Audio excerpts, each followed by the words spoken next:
India Legal presents Courts Roundup.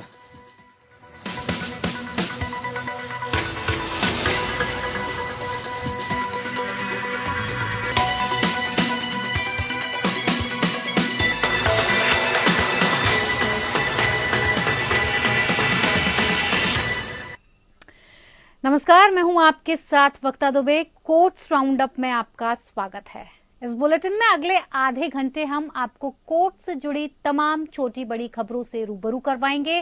Court की कार्यवाही और सुप्रीम कोर्ट से लेकर हाई कोर्ट और लोअर कोर्ट्स तक के फैसलों को आपके सामने रखेंगे।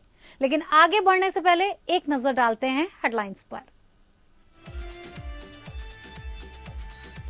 मुख्य चुनाव आयुक्त की नियुक्ति पर सुप्रीम कोर्ट ने अटॉर्नी जनरल से पूछे कड़े सवाल। पूछा, नियुक्ति इतनी जल्दी में क्यों? चयन का आधार क्या? अटॉर्नी जनरल ने कहा, हर नियुक्ति पर संदेह करेंगे तो चुनाव आयोग की प्रतिष्ठा होगी धूमिल। आप नेता और दिल्ली दंगा आरोपी ताहिर हुसैन पर चलेगा मनी लॉन्ड्रिंग का केस। ईडी के आरोप पत्र को चुनौती देने वाली ताहिर की याचिका दिल्ली हाईकोर्ट ने की खारिज।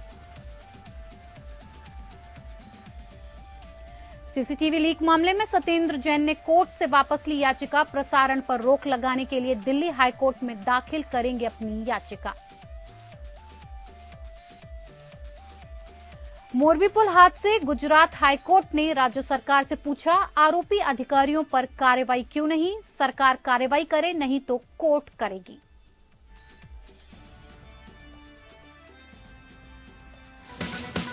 India Legal presents Courts Roundup.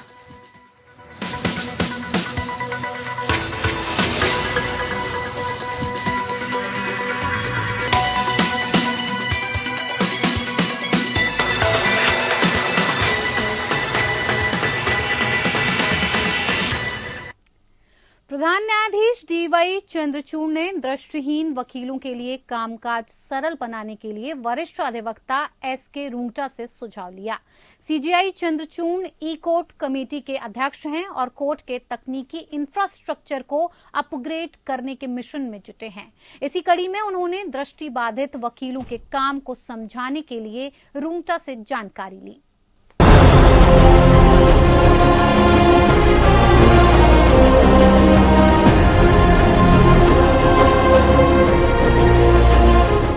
प्रधान न्यायाधीश ने डीवाई चंद्रचूड़ ने ओपन कोर्ट में देश भर की अदालतों को दृष्टिहीन वकीलों के लिए सुलभ बनाने के मिशन पर चर्चा की। दैनिक अदालतों को नेविगेट करने में दृश्य दिव्यांग वकीलों के सामने आने वाली कठिनाई को समझने के लिए उन्होंने सीनियर एडवोकेट एसके रूंगटा से पूछा कि वकीलों द्वारा बताए गए संकलनों का पालन कैसे करते हैं। रूंगटा ने करीब 1 साल की उम्र में अपनी आंखों की रोशनी थी। सीजेआई ने रूंगटा से पूछा, मैं आपसे एक व्यक्तिगत प्रश्न पूछना चाहता हूं। मुझे आशा है कि आप बुरा नहीं मानेंगे। अन्य वकील एक कलन का हवाला दे रहे हैं, आप अदालत में इसका पालन कैसे करते हैं? रूंगटा ने सीजेआई को अवगत कराया कि उन्हें पेन ड्राइव पर संकलन की सॉफ्ट कॉपी मिलती है और वो अपने कंप्यूटर इसे बेल दस्तावेज में बदलने के लिए करते हैं। उन्होंने कहा, मैंने इस पेन ड्राइव में लिया है और मेरे पास मिरर है जो ब्रेल आउट देता है। जैसा कि आप जानते हैं, इस समिति की अध्यक्षता कर और ये मेरे मिशनों में से एक है। रूंगटा ने अवसर पाकर व्यवस्था को और प्रभावी बनाने के लिए कुछ सुझाव दिए। सुझाव दिया कि न्यायालय उपयोग किए जाने वाले सॉफ्टवेयर को दृष्टिहीन व्यक्तियों द्वारा उपयोग किए जाने वाले कंप्यूटरों में सॉफ्टवेयर के साथ संग रहिए। उन्होंने कहा, जैसा डिजिटलीकरण की ओर बढ़ रहे हैं, उपयोग किए जाने वाले सॉफ्टवेयर को हमारे उपकरणों में उपयोग किए जा रहे सॉफ्टवेयर के साथ होना चाहिए ताकि सबको ब्रेल में परिवर्तन किया जा सके। सीनियर एडवोकेट ने आगे कहा कि जाहिर है इसे आवाज में बदला जा सकता है, लेकिन कोर्ट उस वॉइस आउटपुट नहीं किया जा सकता। रूंगटा द्वारा किए गए सुझाव को स्वीकार करते हुए सीजेआई ने उनसे कहा कि वो राष्ट्रीय सूचना विज्ञान के प्रमुख वैज्ञानिक से समन्वय करने के लिए कहेंगे ताकि वो सभी अदालतों को दिव्यांगों के अनुकूल बनाने के लिए मिलकर काम कर सकें। सीजेआई ने कहा, आप बिल्कुल सही हैं, मैं क्या करूंगा? मैं एनआईसी के वैज्ञानिक को आपके साथ समझने के लिए कहूंगा। आप दोनों साथ बैठ सकते हैं। सीजीआई ने बताया कि सुप्रीम कोर्ट की आधिकारिक वेबसाइट में कुछ बदलाव पहले ही चुके हैं। उदाहरण के लिए को दृश्य दिव्यांग व्यक्तियों के लिए सुलभ बनाने के लिए ऑडियो कैप्चा है। Bureau report, APN news.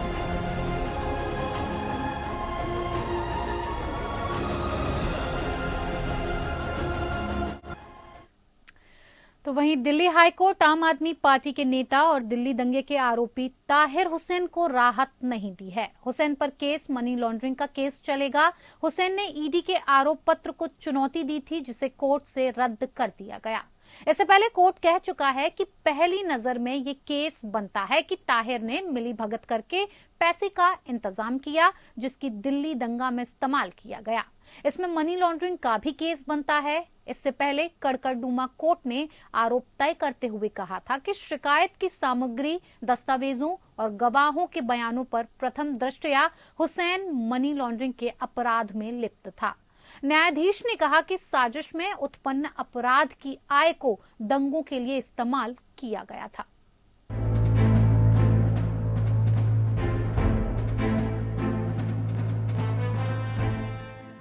Delhi high court से आम आदमी पार्टी के नेता और दिल्ली दंगे के आरोपी ताहिर हुसैन को झटका लगा है। दिल्ली हाईकोर्ट ने ताहिर हुसैन की ओर से 2020 के उत्तर पूर्वी दिल्ली दंगों के सिलसिले में दर्ज मनी लॉन्ड्रिंग केस में उनके खिलाफ तय आरोपों को चुनौती देने वाली याचिका खारिज कर दी। जस्टिस अनु मल्होत्रा ने आदेश सुनाया। कोर्ट ने 15 नवंबर को आदेश सुरक्षित रख लिया था। अदालत ने पहले एडवोकेट नवीन मल्होत्रा, जिन्होंने ताहिर हुसैन का प्रतिनिधित्व किया था, और प्रवर्तन निदेशालय के वकील जोहेब हुसैन को सुना था।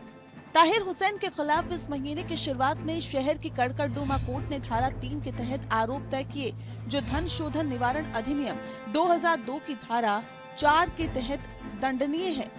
ताहिर हुसैन के वकील ने अदालत के समक्ष प्रस्तुत किया कि पीएमएलए के तहत अनुसूचित अपराधों से पैसा कमाना प्रमुख आवश्यकता है। इस मामले में ऐसा कोई घटक नहीं मिला। वकील ने ये भी कहा कि ताहिर हुसैन के पास से कोई संपत्ति या अपराध की आय जब्त नहीं की गई, जो उनके खिलाफ मनी लॉन्ड्रिंग के आरोप तय करने को सही ठहरा सके। दूसरी ओर ईडी ने तर्क दिया कि ताहिर हुसैन द्वारा कथित रूप से इस्तेमाल किए गए बैंक खाते पीएमएलए की धारा 8(5) के अर्थ में संपत्ति होंगे। ऐसे में संपत्ति भी जब्त की जा सकती है। ईडी ने ये भी प्रस्तुत किया कि दंगों को वित्त पोषित करने के लिए कथित साजिश थी, जिसमें फर्जी बिल तैयार किए गए और बाद में अपराध करने के लिए विभिन्न व्यक्तियों को नकद दिया गया। ईडी का मामला ये है कि वह काले धन का अंतिम लाभार्थी है और फरवरी 2020 में उत्तर पूर्वी दिल्ली में हुए दंगों के दौरान इसका इस्तेमाल किया। आरोप तय करते समय ट्रायल कोर्ट ने पाया कि ईडी की शिकायत में हुसैन के अमित गुप्ता के साथ साजिश में काम करने का मामला बनता है, जो अपराध के लिए पैसे के इंतजाम पर काम करता था, जिसे बाद में दंगों के उद्देश्य के लिए इस्तेमाल किया गया था। शिकायत की सामग्री, दस्तावेजों और गवाहों के बयानों के साथ अदालत ने प्रथम दृष्टया पाया कि हुसैन साजिश में काम करते हुए मनी लॉन्ड्रिंग के अपराध में लिप्त पाया गया था। न्यायाधीश ने कहा कि साजिश में उत्पन्न अपराध की आय को दंगों के लिए इस्तेमाल किया गया था। इससे पहले 14 नवंबर को आम आदमी पार्टी के पूर्व पार्षद ताहिर हुसैन को सुप्रीम कोर्ट से राहत नहीं मिली थी। सुप्रीम कोर्ट ने दंगों पर दर्ज 3 प्रथम सूचना रिपोर्ट में आपराधिक कार्रवाई पर रोक लगाने से इनकार कर दिया है। ताहिर की दिल्ली हाई कोर्ट के फैसले के खिलाफ याचिका खारिज कर दी गई है। सुप्रीम कोर्ट ने कहा कि अभी मामला हाई कोर्ट में विचाराधीन है, हमें हस्तक्षेप करने का कोई कारण नहीं मिला। Bureau report. सुप्रीम कोर्ट ने दोहराया है कि मध्यस्थ की नियुक्ति की मांग करने वाले एक आवेदन पर विचार करते समय न्यायालय अनुबंध के नवीनीकरण और मध्यस्थता में शामिल किसी भी दावे की योग्यता के प्रश्न पर नहीं किया जा सकता। इस मामले में जैसा कि हाईकोर्ट ने मध्यस्थता और सुलह अधिनियम 1996 की धारा 11 उपधारा 6 के तहत दायर आवेदन को खारिज कर दिया। आवेदक ने अपील में सुप्रीम कोर्ट का दरवाजा खटखटाया। आवेदक का तर्क था कि हाईकोर्ट ने ये निष्कर्ष निकालने में गलती की है कि शेयर खरीद समझौते को नवीकृत किया गया था और त्रिपक्षीय समझौते द्वारा आगे किया गया। प्रतिवादी ने तर्क दिया कि शेयर खरीद समझौते के नवीनीकरण के कारण मध्यस्थता खंड अब मौजूद नहीं है, ताकि मध्यस्थता के माध्यम से पक्षकारों के बीच विवाद को हल किया जा सके। अपील की अनुमति देते हुए पीठ ने कहा, हम पाते हैं कि हाईकोर्ट 1996 के अधिनियम की धारा 11(6) के तहत अपीलकर्ता द्वारा दायर याचिका को खारिज करने में सही नहीं था, जिसमें पक्षों के बीच शेयर खरीद समझौते के नवीनीकरण पर एक निष्कर्ष दिया गया था, क्योंकि ये उक्त पहलू पक्षकारों के बीच विवाद के गुण दोष पर असर का एक पहलू होगा। इसीलिए उक्त मुद्दे पर भी निर्णय लेने के लिए इसे मध्यस्थ पर छोड़ देना चाहिए। पीठ ने इसके बाद भारत के सुप्रीम कोर्ट के पूर्व न्यायाधीश जस्टिस आर सुभाष रेड्डी को पक्षों के बीच विवाद की मध्यस्थता के लिए एकमात्र मध्यस्थ नियुक्त किया। मुख्य चुनाव आयुक्त अरुण गोयल की नियुक्ति पर सुप्रीम कोर्ट ने सुनवाई हुई। इस दौरान केंद्र ने नियुक्ति से जुड़े फाइल अदालत को सौंपी। सुप्रीम कोर्ट की संवैधानिक पीठ ने अटॉर्नी जनरल आर वेंकटरमणी ने नियुक्त कर कड़े सवाल किए। कोर्ट ने पूछा कि कोर्ट ने कहा कि एक ही दिन फाइल को क्लियरेंस मिलने से लेकर नियुक्ति तक कैसे हो गई, इतनी जल्दी क्या थी। आगे कोर्ट ने पूछा कि सिफारिश में भेजे गए 4 नामों में से सिर्फ एक ही नाम का चयन किस आधार पर किया गया। अटॉर्नी जनरल ने कड़े सवालों के बीच कहा, अगर हम हर नियुक्ति पर संदेह करना शुरू कर दें तो चुनाव आयोग की प्रतिष्ठा के लिए धूमिल होगी। सवालों और सुनवाई के बाद अदालत ने फैसला सुरक्षित रख लिया है। कोर्ट ने साथ ही सभी पक्षकारों 5 दिनों के भीतर अपने लिखित दलीलें देने का समय दिया।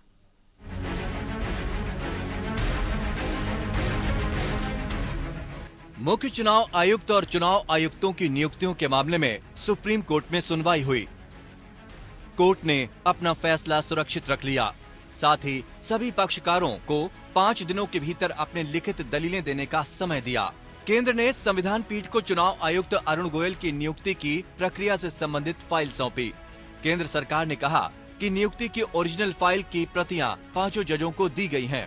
अटॉर्नी जनरल ने आर वेंकटरमणी को पूरी प्रक्रिया की विस्तार से जानकारी देते हुए कहा कि विधि और न्याय मंत्रालय ही संभावित उम्मीदवारों की सूची बनाता है, फिर उनमें से सबसे उपयुक्त का चुनाव होता है। इसमें प्रधानमंत्री की भी भूमिका होती है। जस्टिस रस्तोगी ने कहा कि हमें चयन मानदंड पर जवाब चाहिए। आप पैनल के होने को सही ठहरा सकते हैं, लेकिन कानून और न्याय मंत्री के नोट के संदर्भ में हम इस चयन का आधार जानना चाहते हैं कि इसकी नींव क्या है। वहीं जस्टिस जोसेफ ने कहा, हम जानना चाहते हैं कि क्या व्यवस्था मौजूद है और क्या ये प्रक्रिया ठीक काम कर रही है या नहीं। डेटाबेस सार्वजनिक डोमेन में है और कोई भी इसे देख सकता है। अटॉर्नी जनरल ने कहा कि हम कार्यकाल और वरिष्ठता देखते हैं। जस्टिस जोसेफ ने अटॉर्नी जनरल से कहा कि जो हम समझ पा रहे हैं वो ये है कि मुख्य चुनाव आयुक्त का कार्यकाल 6 वर्ष का होता है। अटॉर्नी जनरल ने जवाब में कहा कि कन्वेंशन के मुताबिक ही निर्वाचन आयुक्तों में से सीनियर मोस्ट को मुख्य आयुक्त के पद पर प्रमोट किया जाता है। हालांकि जस्टिस जोसेफ ने अपने सवालों पर केंद्र से कहा कि सरकार को ऐसा नहीं समझना चाहिए कि हमने मन बना लिया है या हम आपके खिलाफ हैं। हम केवल मुद्दों पर बहस और चर्चा कर रहे हैं। अरुण गोयल की नियुक्ति पर कोर्ट ने सरकार की ओर से दिखाई जा रही तेजी पर सवाल उठाए। कोर्ट ने कहा कि एक ही दिन फाइल को क्लियरेंस मिलने से लेकर नियुक्ति तक कैसे हो गई। कोर्ट ने पूछा कि 15 मई से चुनाव आयुक्त पद खाली था। आप बताइए कि 15 मई से 18 नवंबर तक क्या क्या हुआ। आगे कोर्ट ने पूछा कि सिफारिश में भेजे गए 4 नामों में से सिर्फ एक ही नाम का चयन किस आधार पर किया गया। कोर्ट ने कहा कि हमें किसी की नियुक्ति से कोई दिक्कत नहीं है, क्योंकि जो नियुक्ति हुई है उनका बेहतरीन एकेडमिक रिकॉर्ड रहा है। कोर्ट ने कहा कि हमारी चिंता नियुक्ति की प्रक्रिया और आधार को लेकर है। कोर्ट ने कहा कि एक ऐसा शख्स जो दिसंबर में रिटायर होने वाले थे और वो इन नामों में सबसे ज्यादा युवा भी थे, आपने उनको किस आधार पर चुना। चुनाव आयोग में सुधार और स्वायत्तता के मुद्दे पर 5 जजों की संविधान पीठ ने 4 दिनों तक मामले की सुनवाई के बाद अपना फैसला सुरक्षित रख लिया। साथ ही सभी पक्षकारों को 5 दिनों के भीतर अपने लिखित दलीलें देने का समय दिया। सुप्रीम कोर्ट तय करेगा कि क्या मुख्य चुनाव आयुक्त और चुनाव आयुक्तों की निष्पक्ष और पारदर्शी तरीके से नियुक्ति के लिए एक स्वतंत्र समिति का गठन किया जाए। Bureau report. तो वहीं मोरबी पुल हादसे पर गुजरात हाईकोर्ट में सुनवाई हुई। इस दौरान कोर्ट ने कहा कि पुल की गंभीर स्थिति के बारे में चेतावनियों को नगर पालिका ने नजरअंदाज किया। परिजनों के लिए प्रस्तावित मुआवजा पर्याप्त नहीं है। कोर्ट ने कहा कि अगर आरोपी अधिकारियों पर सरकार कार्रवाई नहीं करती है तो अदालत कार्रवाई करेगा।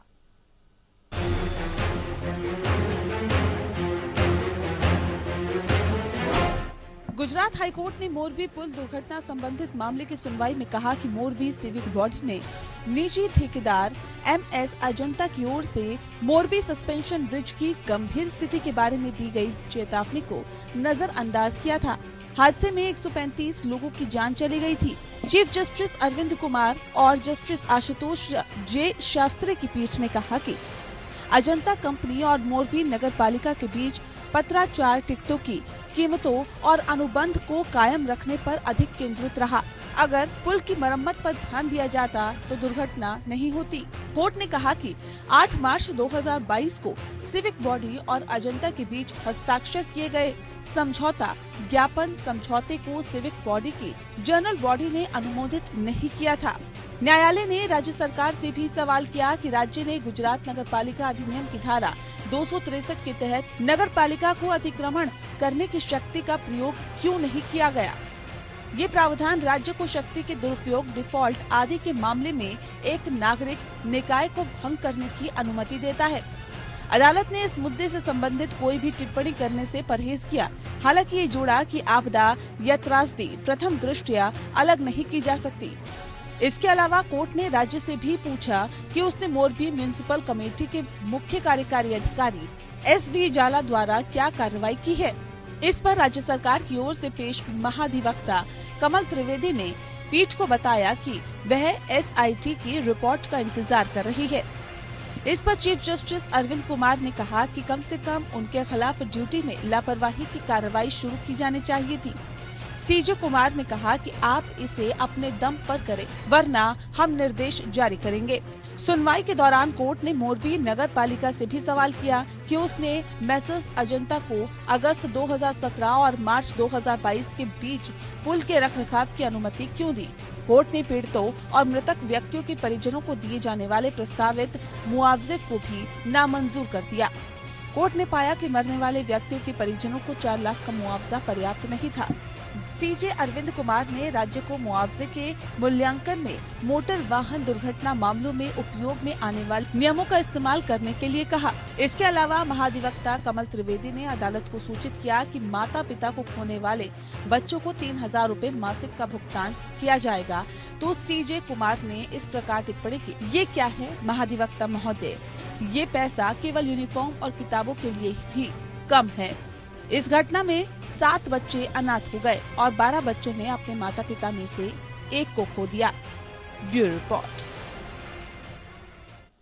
सुप्रीम कोर्ट ने 40 साल पहले अधिग्रहित भूमि के लिए अभी तक मुआवजा नहीं मिलने वाले भूमि मालिकों को राहत देते हुए अधिकारियों को 2 महीने के भीतर मुआवजा देने का निर्देश दिया है। इस मामले में 1981 में नेहरू जूलॉजिकल पार्क के विस्तार के उद्देश्य से भूमि का अधिग्रहण किया गया था। कब्जा लेने के बावजूद अधिनिर्णय पारित नहीं किया गया था और मुआवजे की कोई राशि का भुगतान भी नहीं किया गया था, जिसके कारण भूमि मालिकों ने 1996 में आंध्र प्रदेश हाईकोर्ट का दरवाजा खटखटाया। हाईकोर्ट ने प्राधिकरण को 3 महीने की अवधि के भीतर एक पुरस्कार पारित करने का निर्देश दिया। इसके बाद 1997 में एक अधिनिर्णय पारित किया गया और 6 रुपए प्रति वर्ग गज भूस्वामियों को दिया गया। बाद में संदर्भ न्यायालय ने मुआवजे को सोलेटियम और ब्याज सहित बढ़ाकर 250 प्रति वर्ग गज कर दिया। इसके बाद वर्ष 2017 में राजस्व विभाग द्वारा दायर अपील में हाईकोर्ट ने मुआवजे को घटाकर 100 रुपए प्रति वर्ग गज कर दिया। भूमि मालिकों द्वारा दायर अपील में जस्टिस S अब्दुल नजीर और जस्टिस JK माहेश्वरी की सुप्रीम कोर्ट की खंडपीठ ने कहा कि अधिग्रहित भूमि कृषि विश्वविद्यालय, राष्ट्रीय पुलिस अकादमी और आंध्र प्रदेश हाईकोर्ट के करीब है। हाईकोर्ट के दृष्टिकोण से असहमत पीठ ने कहा, अधिग्रहण की तारीख यानी 1981 को ध्यान में रखते हुए जो लगभग 40 साल पहले हैं, उक्त भूमि के मूल्य की गणना 250 रुपए प्रति वर्ग गज से कम की दर से नहीं की जा सकती, जो कि जमीन के मालिक द्वारा रिकॉर्ड में लाए गए साक्ष्य द्वारा समर्थित है। पीठ ने आगे ये भी कहा कि हाईकोर्ट ने मुआवजे की गणना 100 रुपए प्रति वर्ग गज की दर से करने में गलती की। उसने ऐसा भूस्वामियों द्वारा प्रस्तुत दस्तावेजों की अनदेखी करते हुए और रिकॉर्ड पर किसी भी ठोस सामग्री के बिना विपरीत गणना लागू करके किया। पीठ ने कहा, अधिग्रहित की गई भूमि अब हैदराबाद शहर के बीचों बीच है, जहां भूमि की कीमत 100 गुना से अधिक बढ़ा दी गई है। शहर का विकास पहले ही हो चुका है। जिन भूस्वामियों की भूमि का उपयोग 40 साल पहले किया गया था, अब विकास शुल्क का भुगतान करने के लिए मजबूर नहीं किया जा सकता, जो पहले से ही हो चुका है, केवल उस जमीन के लिए जिसे उन्होंने दशकों से मुआवजा नहीं दिया है। इसीलिए राजस्व विभाग द्वारा ली गई याचिका में कोई दम नहीं है। कोर्ट राउंड अप में मेरे साथ इतना ही। मुझे दीजिए इजाजत। नमस्कार। India Legal presents Courts Roundup.